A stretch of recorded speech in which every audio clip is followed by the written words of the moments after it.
stories don't define you. How you tell them will. Hi, I'm Sarah Elkins, your host and Chief Storymaker at Elkins Consulting. In my work with coaching clients, I guide people to improve their communication using storytelling as the foundation of our work together. What I've realized over years of coaching and podcasting is that the majority of people don't realize the impact of the stories they share on their internal messages and on the people they're sharing them with. What really lights me up is guiding executives in uncovering the stories in their lives that are meaningful. The stories that, when shared with the right audience in the right way, connect, inspire, and motivate. Here's what a former client had to say about our work together.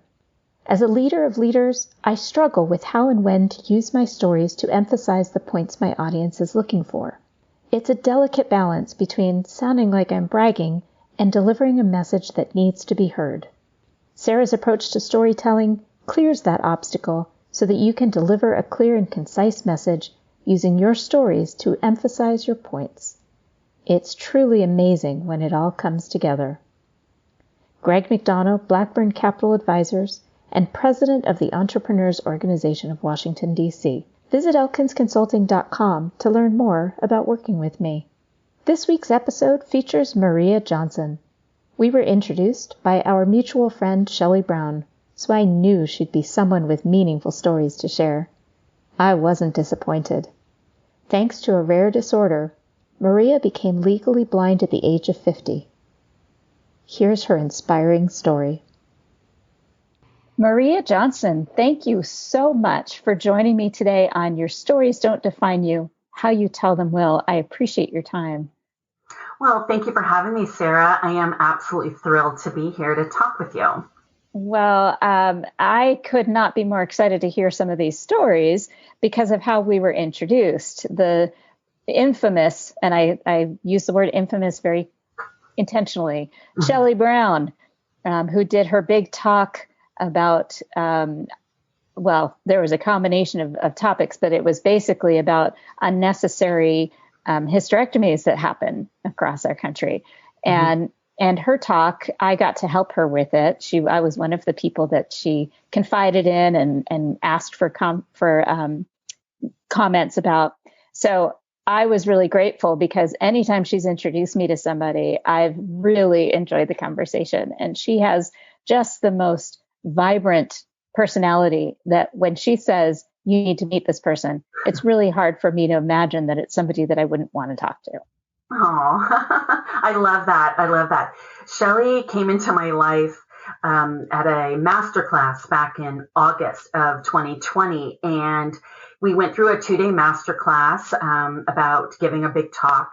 And we both signed up for a Big Talk Academy, which helped us to craft and create another Big Talk. And she reached out to me pretty quickly when she realized we were both in this 3-month course and said, I just know you and I need to be connected. And I was so glad she did. I have just found her, I mean, like you said, she's fabulous in every sense of the word. And I sent her a text this morning, and I'm just really grateful to have her supporting me in my new venture as a speaker, but also just as a friend. I really just didn't know I needed her in my life until she was there. One of those things. Isn't that usually the way that goes? Yeah. I mean, I find that all the time. Yes.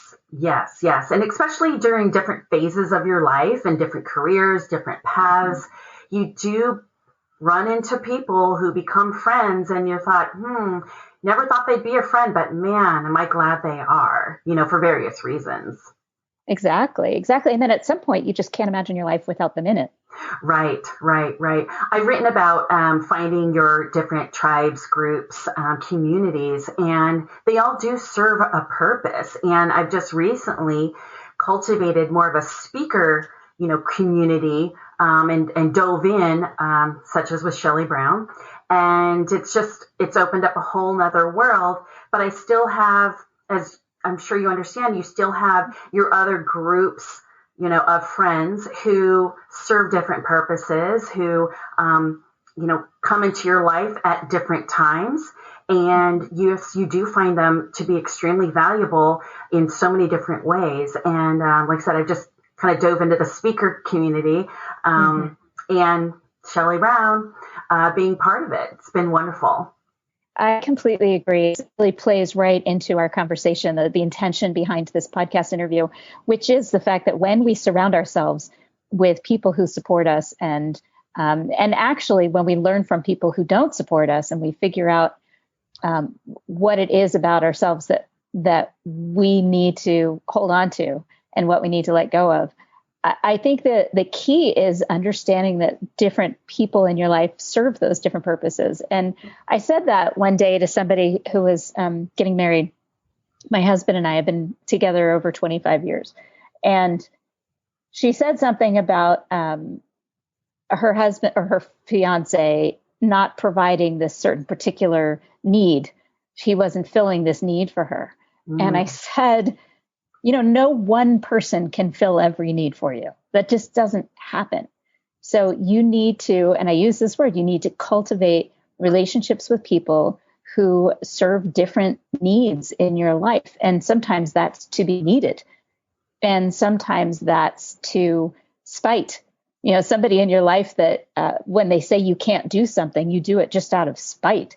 There are times in your life when you need that, especially like when you're a teenager. So I really appreciate that you brought that up, because that it's something I think about a lot. And part of it is, turning 50 last year really clarified the desire to be intentional about who I spend my time and energy with. Yes. And isn't that true? I try to teach my kids, now in their 20s, that is important. When I was in my 20s, and I'm a little older than 50, I didn't know those kind of things. And you kind of learn as we age and we grow older, wiser, all of that. And, we hope so. yeah, we'll stick with wiser. I think that, giving my children those lessons now, and getting them, they may not understand it, but giving them that, to think about, put it in their brain, and let them know that not everybody is meant to be in your life, but some people are, and you need to learn the difference.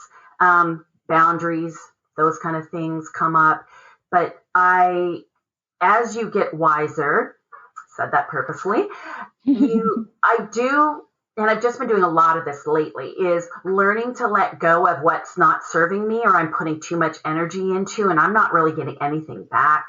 And really weeding out who is an energy, vampire, as they say, or who is not making me feel good, or letting me be my true self. Especially that I feel I have to be someone else to be around them.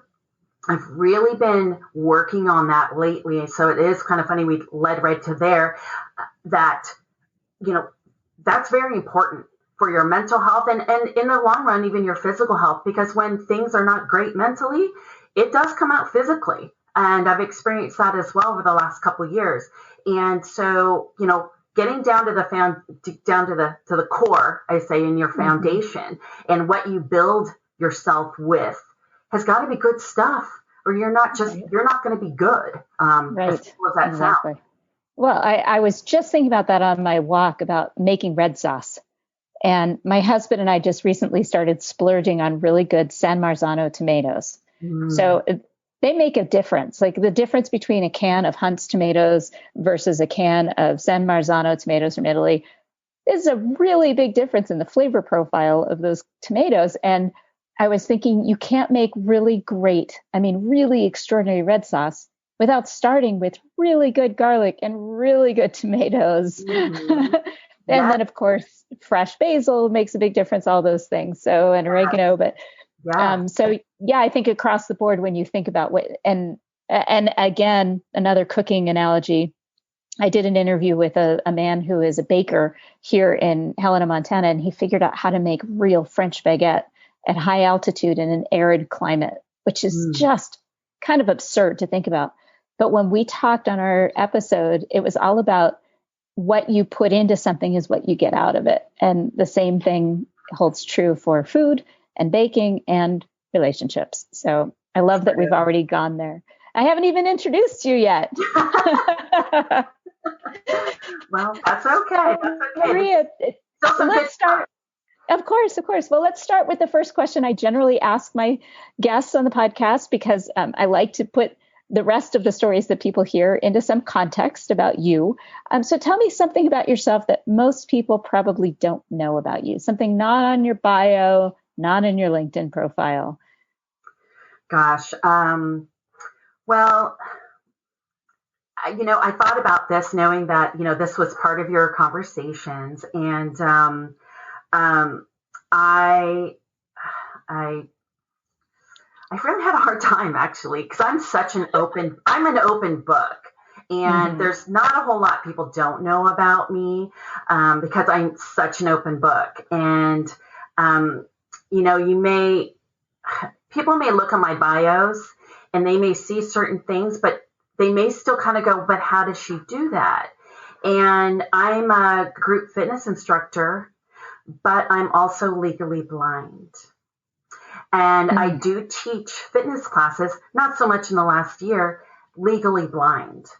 So I also can use my phone and other devices without looking at them. I can't see my screen. I can't see any of that. And I can use my phone just like anybody else. It's kind of magical, but it's, most people look at me and I'm holding my phone up and I'm doing certain gestures on it. And they're like, what are you doing? I said, I'm just texting. And they're like, how do you do that? And I can't see the screen, and they're just amazed. And it's just one of those things that I didn't know I'd be able to do once I lost some vision. And I know we'll get into that. But so I can also part a crowd without saying a word. Oh, how do you do that? I just hold a white cane. Oh, I thought maybe that was like your magical presence. Yeah. Well, maybe it is that. I don't know. It probably has something to do with that too. Here she comes. Everyone part the way. So, but mostly that, I've been teaching group fitness for, 20 plus years. And I became blind 7 years ago, and I still continue to teach fitness legally blind. And most people just can't put those two things together. That's awesome. Well, and that's something that even if they saw it on your resume or bio, they wouldn't think about it in the context of your challenge, and that makes it so different. So that totally fits as far as the question is concerned. Most people, and I think a lot of situations like that come across where people just can't wrap their heads around what it would be like and how you would accomplish certain things. So I love that. That's very cool. So on that topic, first of all, what made you decide that this was something that was important to talk about? Like, what was the trigger, the thing that happened that you realized, I need to talk about this. I need to share my experience with others. What was that? Well, as I said, I lost most of my vision 7 years ago, kind of unexpectedly. I went from fully sighted to legally blind, and not knowing I was going blind until it actually happened, and I was diagnosed with a rare disease. And so I didn't really have time to prepare. I didn't really. I just kind of went with it, thinking things were going to be fine, and that was in 2013. Again, fully sighted, legally blind, 8 months. Boom, 8 months. Boom, wow. Done. With no treatment or cure possible right now.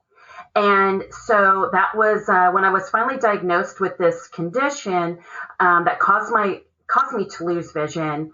It was September, and I was legally blind a month later. And for whatever reason, I just knew I wanted to put my story or my journey out there. And I'd always wanted to be a blogger. Now, okay, but it was always going to be health and fitness because that was my thing. I was a group fitness instructor. I was teaching. I was co-owner of a boot camp. I was teaching 6-7 days a week, and that was my thing. That's how people knew me. And then all of a sudden, this happens, and it kind of came crashing down a bit. But so I kind of had to get up and think, all right, how am I going to do this? And if I'm not going to blog about health and fitness so much anymore because I felt like that whole career was pretty much over, which it wasn't, but that's what I thought. Because that's where your brain goes right away. It's the worst case scenario. Yeah, right. It was. Yeah, needless to say, it was. It's pretty devastating. I decided, well, I'm going to blog about this, losing vision at a later age and what that's like. And I didn't know anybody who was blind. My friends didn't know anybody who was blind until, well, I became blind. I didn't know anything about this world. And I thought, I do want to put it out there, my experience and things that were going on, but I didn't want to just blast it all over social media because I think that gets really tiring and redundant. So I decided to start a blog literally 2 months after I became blind. And I launched it 3 months after I took a month and launched it in January 2014. And it's been going ever since. And so it was really to put out there what I was going through, but also to let people know that they weren't alone in their thoughts and feelings if they'd lost vision later in life. And also to kind of tell my sighted friends and the sighted community, what is it like to have this happen? Not only emotionally, mentally, physically, the good, the bad, the ugly. And I've been writing it ever since, and it's been shared and it's been wonderful.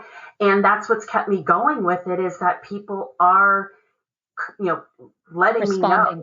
Yeah, they're responding and letting me know, I needed to read this today, or I shared this with my family because you put into words what I haven't been able to say.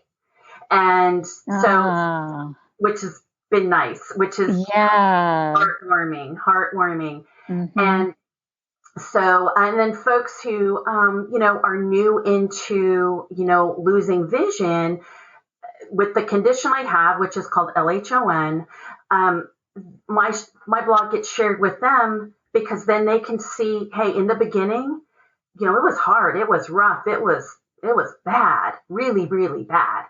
But as the years have gone by, I've been able to be more of a educator, advocate, and tell people like, hey, these are the things you shouldn't assume about people who are blind, or I don't look blind, but I am, and this is how it is. Like that, don't assume different things. Just all kinds of topics. But and the more my confidence has grown, the more I'm able to tell the stories in a different way, in a different light. Coming from me 7 years out are a lot different than coming from me 1 year in. That's right. Of course. And there are a couple things that popped into my head as you were speaking about this. And the first was, this could be such an incredible analogy that what you are sharing with people could be applied to a lot of different ways of going blind. I don't know if that makes sense. Somebody who has actually lost their vision, but how many people have lost their purpose at a later in life, where they had what they thought was their purpose for years and years, and then suddenly, like, they divorce, or they're empty nesting, or they retire, and suddenly I could equate that with kind of going blind, suddenly not having that purpose, that sense of self, and all of the self-reflection and resilience that you have to, and resourcefulness that you have to start using in a way that you never had to use it before. Absolutely. And one of the things one of my doctors said to me early on, when I was kind of in this denial phase of like, oh, it'll be fine. I'll be that one person who can still drive my car. I'll be, I'm I honestly, Sarah, I thought I'm going to be that one person, well, that obviously didn't Who work recovers and gets her Yeah. vision back, or Exactly. And I'm going to, yeah. they're going to have the magic pill, and okay, well, if I can't drive, I'm going to ride a bike, and I'm going to The optimism bias. That's a neurological thing. Yes, yes. And I really had all those high hopes. And the hard part was, my hopes would be so high that they would be crushed even harder when it didn't happen. And I think getting back to what my doctor said was, as my vision declined, and it declined over about 18 months to where it stabilized. And every time I go in, I'd be hoping it would stabilize, but knowing in my mind it was worse, but I didn't want to admit it. But, one doctor said, you need to grieve the loss of your vision. And I was like, what? Like, you grieve a pet, you grieve a parent, you grieve, a friend who passes away, and grieve my vision. And he said, you've had your vision for 50 years, because this all happened when I turned 50. And he goes, that's a long time. And now you don't have it. You need to grieve. And I was like, huh. And that was a moment where I thought, well, maybe, okay, I get it. Maybe I do. So, I had to get into, intense therapy, support groups, and I'm very open about that as well. For about a year and a half, I went every week. But grieving a loss of any kind, loss of purpose, loss of a job, loss of, loss of, a dream or an idea. Right. It kind of all comes into play. And one of the things that I said in my talk that, both Shelley and I did, was that the vision you have for your life can change in any moment. It really can. And life will blindside us. And it may not be vision loss, but it can be just as debilitating and devastating to someone. So, right. it is. Absolutely. Yeah. So, when you think about a moment, I keep coming back to this idea that you had to grieve it before you could acknowledge it.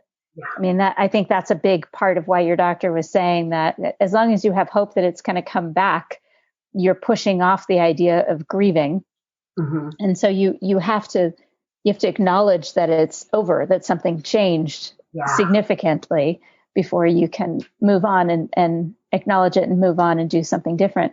But I'm curious about a moment when your blindness didn't stop you.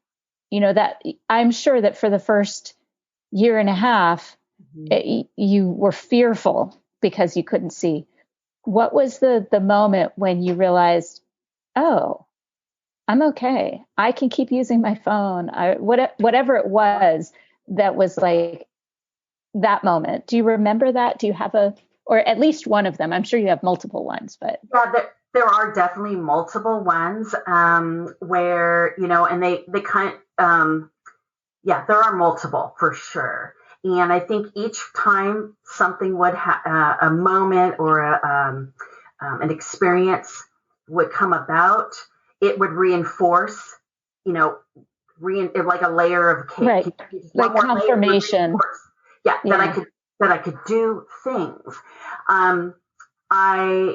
One of the things that was really hard for me to really even slightly accept was that I can't see people's faces. But that meant I couldn't see my children's faces. And what also meant that, my daughter would say to me, how will you see me in my prom dress? How will you see me in a wedding dress? How? And I was determined not to ever let her think that I couldn't be just as much a part of those moments as anybody else. So along came prom, and this was just one of those moments. And I got my iPad out, and I wasn't really savvy with technology yet. And I gave it to my son, and I said, you go out there and you start taking pictures on my iPad. And he did. And I was able to zoom in on my iPad and see, because I can see things when they're enlarged, big, magnified. And I got pictures. I was able to see them the best that I could. I was able to enjoy the moment. I wasn't letting my blindness get in the way of me being that mom, getting the photos and seeing my daughter on her prom night. And I took that moment back to a support group, and our facilitator said, that's a moment that reinforces you that you can do things. You can get things done, but it's just going to be done in a different way. And I was like, yeah. It was empowering. It was so empowering. And the one other thing that will always be in my mind is sitting in therapy with a therapist who was amazing and really breaking down, thinking, how could I be a good mom now that I'm blind? I mean, I can't do anything. How am I going to do anything? How am I going to do anything? And the word she said to me, and I've said it to other moms who are newly into losing vision, she said, your children would rather have a blind mom than no mom. Ooh. And I just was like, and she had recently, and she's like, I'm going to share with you, although, I'm stepping over maybe the, professional line, but she said, I lost my mom 6 months ago to cancer, and I'd give anything to have my mom back with cancer than no mom. And I was, it was a slap, Sarah, like right. Bang. And I was like, she's right. Because I was teetering on the border of like, I can't do this. And that really was a moment that I kind of stood up and, pulled up my big girl pants and went, she's right. She's right. So that was a big moment for me too. Wow. So I'm imagining your daughter on prom night, and your son is taking the picture so that you can at least get some blurry view of what her dress looks like and how her hair is done. Did she say anything to you?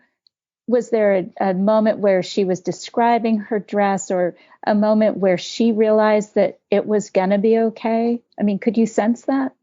I think with my kids, how I basically came at this whole thing as this wasn't going to get in my way, and my blindness was not going to be my children's burden.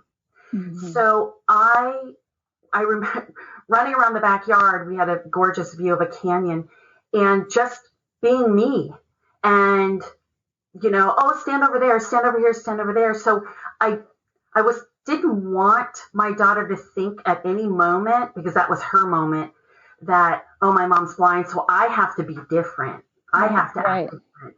So that was one of the things. I never wanted my children to think they had to be different, because I was different now. Mm-hmm. But when we shopped for the dress, it was, yes, she had to say, okay, I feel it. She puts it on. I get up close and make sure everything's covered. But then it was kind of a purple plum, and my colors are pretty much gone as well. And so she's describing the color, and I'm like, okay, that sounds pretty, and I like the neck, and that kind of thing. Mm-hmm. And that's as best as she could do for me and I could do for her. And so we learned to work together. My kids have learned to work with me, and I've worked with them on still being that mom.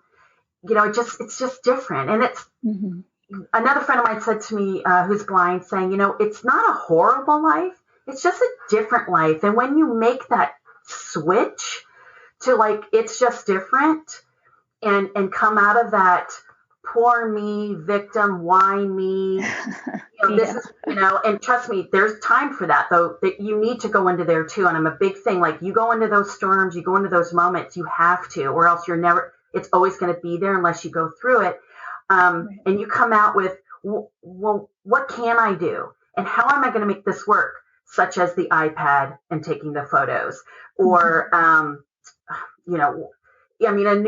so many things. My children take pictures of different things, and I say, email it to me, because I have a very large monitor and I magnify it, and that's just normal to them now. They just know. So it's, it was hard going through that though with my children, and my daughter had kind of had a big breakthrough at one time, and, and she was just so upset and just devastated that this had happened to me. And I just assured her I would be okay. I'd be okay. And in my mind, I was being mom. I'll be okay. This will be okay. Right. Of course. Inside my head, Sarah, I was like, I have no idea if this is going to be okay. I really don't. But I was really, really not going to let my children carry the burden of me going blind. No, you had to provide the comfort for her in that moment, because that's your job as a mom. Yeah. And, there's so many interesting pieces to this that my brain keeps coming into. And one is, when my mom left my dad after 26 years of marriage, 26 years they were together, and she left, and he was bipolar and undiagnosed until they had been married over 20 years. Mm. And so she put up with a lot of shit. I mean, it was ugly. There were times where it was really a lot of emotional abuse because we didn't know which dad was going to walk in the door. Yeah. And it got really uncomfortable. And at some point she decided it was time to go. And a few years later, she asked me if I resented her for leaving. Now, I was, 22 or 23 at that point. Mm-hmm. And I said something that, unfortunately, she got defensive and insulted by, but that's not how I was intending to say it. But basically, I said, Mom, the only thing that I could resent is that you didn't leave sooner. Yeah. And of course, she said, she got really upset. I stayed for you kids. It seemed like the right thing to do at the time. I said, Mom, I'm not criticizing your decision to stay. I couldn't possibly put myself in that place. I wasn't there. It wasn't me. So I'm not criticizing you. What I'm suggesting is that if you had left sooner, then that would have modeled a different kind of mom to me. Mm-hmm. And the reason that story popped into my head is because you are modeling resilience for your kids in a way that you never in a million years could have had you been sighted. You're absolutely right. And which sparked a thought in my mind is that when, I'd send my kids off to school, get up, make them breakfast, all of that stuff, send them off to school. No longer being able to drive. I had to arrange rides and all kinds of stuff. My son was actually in college, so he was driving himself. But then that was my time to kind of crash. Mm-hmm. And I didn't do it in front of my kids. I just didn't want them to see me that way because I'd always been this super mom and I took care of everything and the household, all that. And I didn't want them to see me like that. And someone said to me, why not? And I was like, that's exactly the thought that was popping into my head. I'm not that mom. I'm not that, that's not who they know. And they said, but if they see you go down, they also see you rise. And I was like, oh, I just got a chill. I know. I'm like, oh, yeah, yes. And demonstrate that strength and resilience. And it just was mind blowing. I was like, wow, I never thought of it that way. And again, one of those light bulb moments, like they'd rather have a blind mom than no mom. If they see you go down, they'll see you rise. And I just, again, it going through my vision loss has just taught me so many different lessons I never would have learned or dug deep to find if I hadn't gone through this. And it's also funny, again, bringing this up. I just left a marriage, about 2 years ago. And people go, you're blind. I'm all, yeah, it wasn't worth it.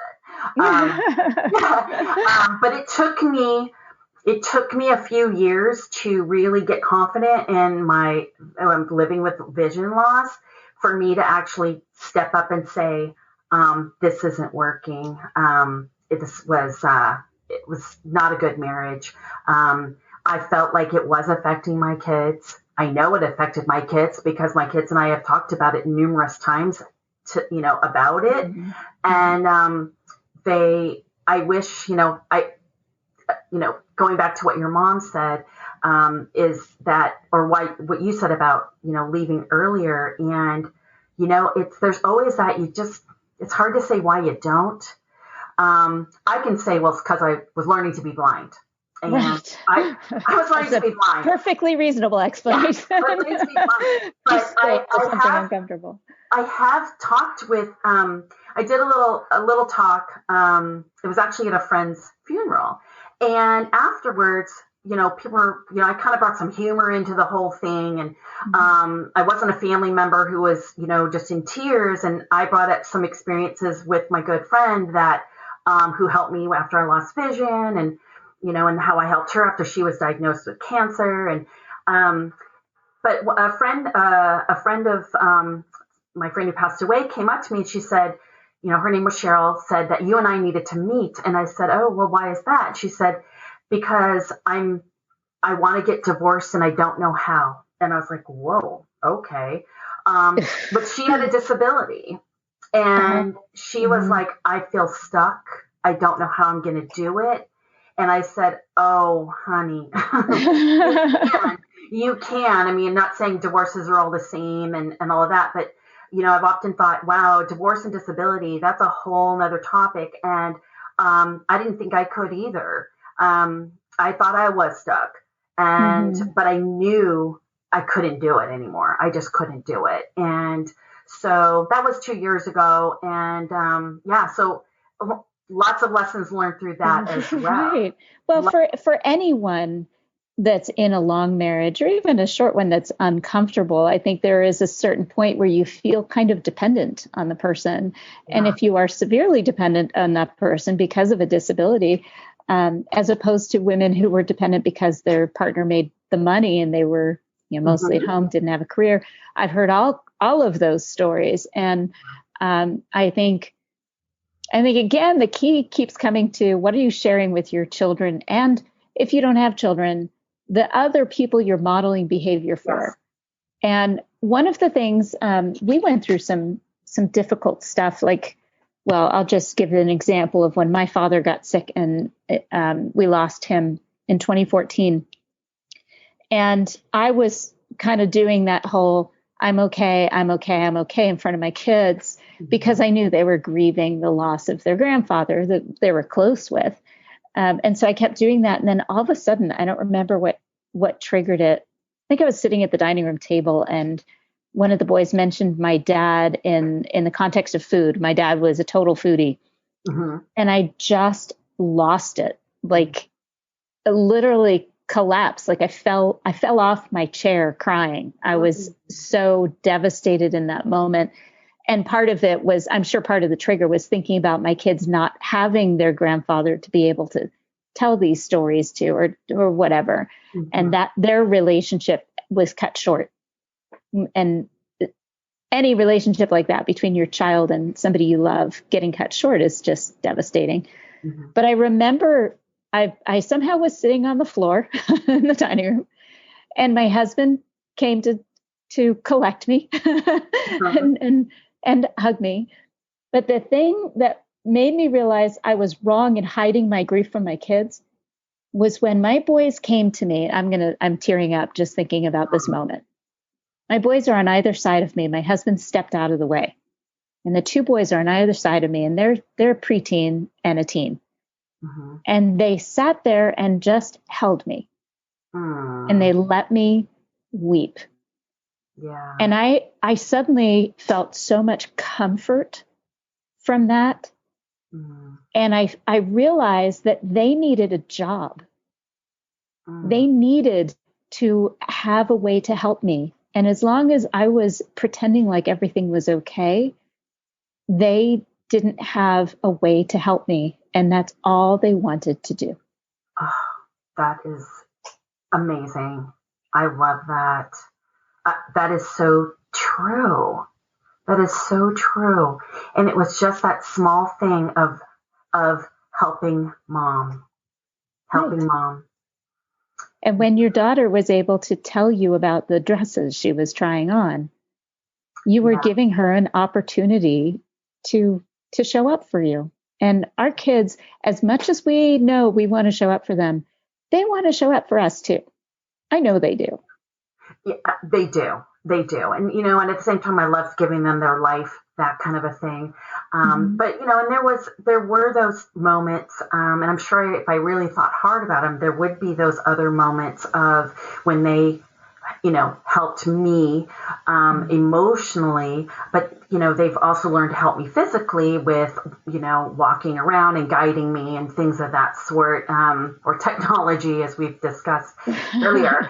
But the even with the divorce, and before that, when there would, things would be going on and I would be in tears in my room and, my son would come in and say, Mom, it's okay. It's okay. That wasn't wrong of Dad, or he shouldn't have said that to you. Or my husband actually made a joke because I was not driving, of course, but we were driving somewhere and he made an indication that, well, when you drive, the next time you drive, you can do X, Y, Z. I'm never going to drive. And my daughter, she said she wanted to come out of her back seat and just, throttle him. Yeah. And, just kind of that, and that was, it's protective. It's, picking up and being empathetic to what we're going through or how we feel. I think it's such a beautiful quality to instill in your children and give them those opportunities. Exactly. Practice that. Exactly. Without burdening them. And I love that you said that at the very beginning. I didn't want my blindness to burden my children. By giving them the opportunities to help, you were unburdening them. It's a burden to carry if you can't help. When you feel helpless to do something to contribute and make things easier for somebody you love, that's when it's a burden. Yes. And, not allowing even, my children or other family members or even my friends to help me. One other thing, again, all these little epiphanies and little lessons and light bulb moments I've had was someone said, by declining someone's offer to help you with whatever it may be, you're taking that gift away from them. And I was like, huh? I was like, what is that? What do you mean? But, the more I sat with it and we talked about it, I thought, and if I put the shoes, if I, turn the tables, right? Exactly. And somebody said, and I said, hey, can I give you a ride to the store for groceries? What can I do for you? And someone said, oh, nothing. I'd be like, oh, but I want to help, and I thought that's what I was doing. And, people, when you need help or assistance, and we, looping back to our friends, the friends we have in our life, they will come out of the woodwork. They will help you. And I had to get past that. Why would anyone help me? I don't want to be a burden, because I did need help. And even, asking my kids, I don't want to be the burden, all that thing. But you start to find a balance.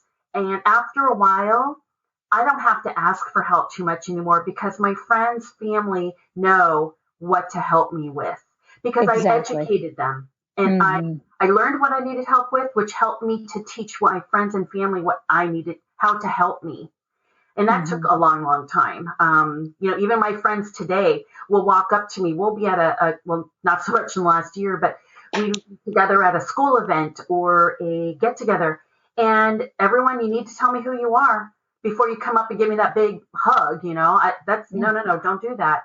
But my friends, I've known them for 25, 30 years, and they'll still come up to me and say, hi, it's Robin. Hi, it's Sarah. Hi, it's Ursula. Because I can't tell who they are when they come up to me. Now, I might be able to hear their voice or that kind of thing, but, it's just different things little things that friends and family do that help make my life a little bit easier, a little bit more, less uncomfortable since this big change kind of rolled into my life. People want to help and they want to make things easier for me. And because quite honestly, most of them can't even imagine living my life like this. So I've been very, very lucky. I've been really, really lucky. Well, let's turn this around just for a second. I think the word luck has very little to do with it. When I think about the guidance you're giving for others about how to behave around a blind person, And this is what I needed from my friends and family. So if you are around a blind person, here are some things that you might be able to do that are productive and helpful, as opposed to saying, what can I do to help? You give them specific guidance. Well, this is what you could do to help. So that when you ask, you say, I'd like to go buy you groceries. Is that okay? What do you want? Where's your list? And I feel the same way about a friend of mine that started writing about grief when she lost her child. Mm-hmm. And she said, here are the things you don't say to somebody who just lost their child. Mm-hmm. No one is okay to say this. I don't care who the person is that lost a child. This is not something you would say to them. And she had this whole list of what to do around someone who's grieving. And I loved that list when my father died, because I shared it with people. I said, don't ask me what you can do to help. Here's my list of things you can do to help me. Yeah. And so you're giving this gift. And so the reason I don't think about it as luck, and the reason I'm really thinking about your relationship with your children and the lessons you're learning, the lessons they're learning, the reason this is so important, this aspect of not being a burden is so important, is that you demonstrated your desire to do it for yourself. You demonstrated the resilience and resourcefulness that you had to, up to the moment where you needed help. Mm-hmm. So they didn't see you as a victim. You were never a victim in their eyes, because you didn't portray yourself that way. You didn't tell your story that way. And so when you ask for their help, it's because you cannot drive. Mm-hmm. So you're going to need help in that area. And I think that's so important to share with our audience. Yeah, it is specific things. Like you said, your friend said, there's some specific things that you can offer to do. And I did read somewhere too, as well, as people, text you like, hey, let me know if I can do anything to help you. You don't usually think about that, going back to them, but it's so specifics. It's, can I pick you up a coffee and bring it to you? Oh, to me, I was like, oh, yes, I'm a big yes, please. Things like that. It could be just because they know I can't just get in the car and drive to a Starbucks, that kind of thing. I do know the folks that I can call on who have made very obvious, I will give you a ride. And they say, I'll give you a ride, just give me a call. So I have my list of folks who I call if I need a ride. And the giving those suggestions, and I have written blogs about this too, which is things to not say, things to really not offer, ways to make things easier. Those have all kind of accumulated in my blog in one of them or 10 of them. Mm-hmm. But when you said that, I thought of 10 things not to say, or things I didn't want to hear during my first year of vision loss. And, you get well, God only gives you what you can handle. It could be worse. I was just going to say that. That's the worst one. It could be worse. It could be worse. You could have, and they go, cancer. It could be worse. But they have to whisper. Yeah, or, be thankful for what you have, what you still have, your arms and legs, and, just shut up. It's like, yeah, exactly. I want to say, oh my gosh, if you only knew, that's not what I wanted to hear. And, or it's, well, don't worry, I'll drive you anywhere you want to go. And I'm like, no, I don't want to hear that either. I want to hear that I can drive again. That's what I wanted to hear. But, it just got to be so rampant, and people don't understand. Those are just those go-to phrases, and they think they're doing and saying the right thing, but and I guess unless they've gone through something super traumatic, a death of a parent or a close friend, or have become disabled, they just don't know the ramifications of, if God gave me this, because I can handle it, okay, well then tell me how to handle it. It could be worse. No, in this moment, this is my worst. This is absolutely my worst. And so it really is key to be verbal and let people know what's good to say, what's not good to say. Again, maybe another reason I started the blog was so I could put these things out there without pinpointing certain people who were, who were the worst. We're always saying it. Right. But I always, in my blogs, I try to say, but then here's the things you can say or can do or how you can help. I always try and give that as well, because you can't just say, you can't, don't do this. Right. Well, yeah. Right. Well, then let us know what we can do. And, I even go as far as, don't give me, the crappy looking dessert either, just because I can't see it. Don't give me the burnt cookie or the damaged cupcake. I said, no, That's hilarious. I never would have thought to do that. Yeah, because they're like, oh, give that to Maria because she can't see it and there's not that much frosting on that piece. I'm like, oh, no. I want the corner piece, blah, blah, blah. I want all the frosting. Oh, and don't touch it with your fingers. I love the frosting. Oh, I will too. I will.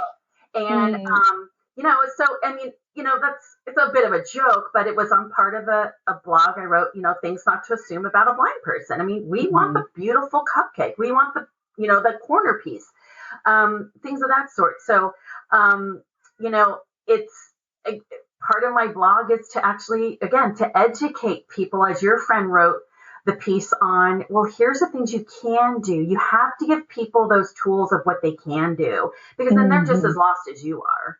Right. Yeah. And, this all applies across the board to any human being. And as you're speaking, all I can think is, how many times have we made assumptions about someone because she was a woman, or because she was a mom, or because she was a person of color, or because she was blind, or because whatever it is, we are all going to step in it at some point. We're all going to say something that's the wrong thing. It is just going to happen. And I think the most important aspect of this, other than the person that is worried about stepping in it, asking questions, like, how do you want me to talk about this? Do you want to talk about this? And acknowledging that I don't know all the answers and I've never been blind. So I'm going to say something I'm going to step in it with you. And then the next part is the responsibility of the other person. Because it's not your responsibility to educate people about being blind. That's not your responsibility. If people want to know, there are tons of resources out there. So at some point, it's your responsibility not to educate them, but to give them some gentle correction. Yes. And I do that all the time as one of the few Jewish people in Helena, Montana, and everyone knows. And so there have been times where I've had to give some gentle correction. And I take that responsibility very seriously, because I think across the board, when we respond to each other with curiosity, with questions, with acknowledgement that we don't know and that we're going to step in it, I think our communities could just be so much better. Absolutely. And one of the things that's talked about in the blindness community, and that's all I can speak to as far as disability, is that if somebody is feeling a little awkward or grabs me to pull me or push me or grabs my cane, those are all like, you don't do that. Right. But it's how I respond, and exactly what you're saying, to that person that's going to make them feel more comfortable. And then the next time they run into somebody who is blind, they will know how to help them and not grab, pull, tug, push, kind of a thing. Exactly. And they won't be so, they won't be shy away from them. They'll actually be more confident in helping them because you've guided them on the right way. Gently corrected. Exactly. Now, there are people out, there's blind folks out there that, get very angry because people just don't automatically know how to guide somebody or not to do things. And they get angry about it. But then you're just setting that setting that innocent person or bystander up to not be helpful and kind the next time. They're going to run the other way the minute they see a blind person and not maybe say, hey, can I guide you across the street? Here's my elbow, and be like, I'll be like, yes, thank you. I don't want to get hit by a car. Thank you so much. But, some people, there are people, unfortunately out there that will say, what, you don't think I can do it myself? Right. No, that's not what they're trying to do. So in turn, you've just now given a very sour taste of blind people to that person who was trying to offer their help. That's all they were doing. So again, it's always, there's always that little bit of education, gentle corrections, gentle reminders. I still have people that pull me and I say, it's better that I hold your elbow, or it's remember, it's over there. Yeah, remember, I don't know where that is. And it absolutely makes a difference on how much easier or less stressful things can be for yourself as the person needing the help. But it also doesn't let the person who's just trying to not feel horrible that they've made a mistake, or that they've, stepped in it and stepped in it again. And then you don't want them to shy away the next time. And it's just a moment to be able to educate in a very kind way. I call it being a good ambassador for your people. Yes, Sarah, that's perfect. Yes, yeah. I agree. Excellent. Well, Maria, this has been such a wonderful conversation. So many insights, a few tears, chills, humor. I got all the feels in this conversation. And I really appreciate your taking the time to talk to me. If our listeners want to learn more about you, what are the best ways for them to reach you? Well, you can, folks can go to my website, and that is girlgoneblind.com. They can also find me on all social media, Facebook at Girl Gone Blind, Instagram at Girl Gone Blind as well, and on Twitter at Girl_Gone_Blind, and I'm also on LinkedIn. Oh, excellent. For our listeners, I will have all of these links on the blog post associated with this podcast. So if you didn't get to write it down, or you forget Girl Gone Blind, I don't know how you would forget that, but if you forget it, it will be on elkinsconsulting.com on the podcast blog page. So don't worry, you can find her, you will get in touch with her, and I encourage you to reach out and learn more about this fabulous woman. Thank you again, Maria. Thank you so much, Sarah. I really, really enjoyed it, and I appreciate you having me on. Thank you for listening to this episode of Your Stories Don't Define You, How You Tell Them Will. The book of the same title is now available. If you're ready to uncover your stories and learn to uncover the stories of the people around you to create stronger connections and healthier communities, visit elkinsconsulting.com. And while you're visiting the website, you can learn more about the book and the work we do to improve communication among teams and through our one-to-one coaching. Thank you.